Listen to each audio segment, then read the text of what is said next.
Welcome back, everybody. My name is All Fun and Games. I stream every day on Twitch TV, and I also make fun little videos here on YouTube. Today, let's showcase how to get some early game armor without even getting anything in DST. As you can see, I'm playing as Wartalks, and I'm just wandering around essentially picking up some utilities. Now, of course, it is day 3, so in a reality of a video, I probably should showcase it day 1, but I've cleared my inventory entirely, so essentially, it's pretty much the same thing, question mark.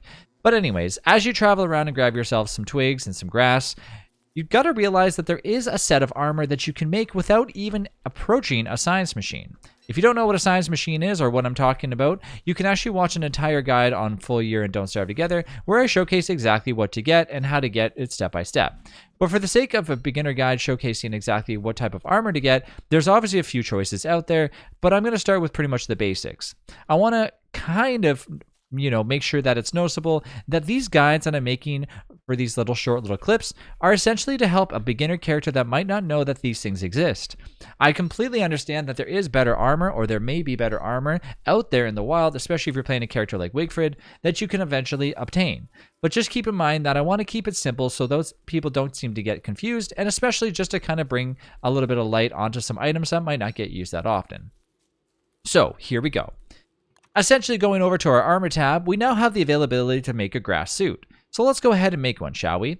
I don't recommend grass suits because I don't really use them that often. However, they are something that you can make with pretty much any resource just by walking around.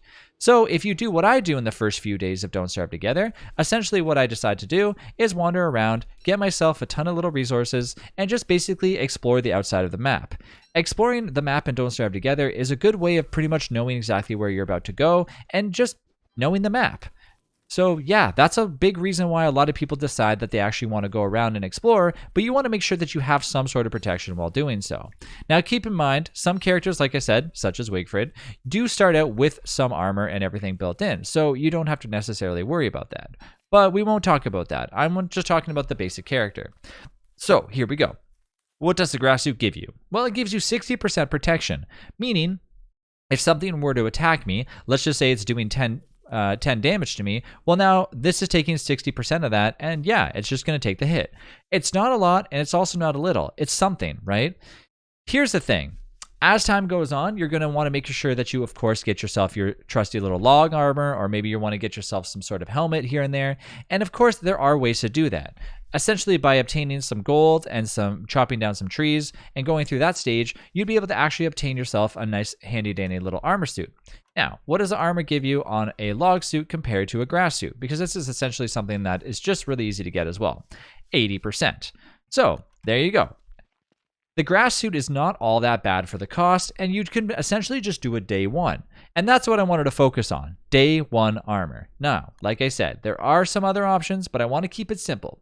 I don't recommend using grass suit unless you are obviously just starting out, but it is something to use, and the bonus about grass suits down the road is you can use it for fuel in the fireplace. So as soon as you get one, you can just toss her in if you're not eventually going to use it, and of course the durability doesn't, go down, so unless you're actually getting hit, it's going to stay at 100%.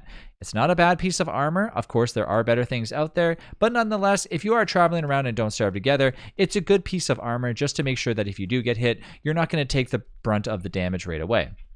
And like I said, the best thing to target yourself next would be the log armor, and then so on and so on and so on, but we'll save that stuff for another video. Thanks again for watching, and I'll see you in the next one.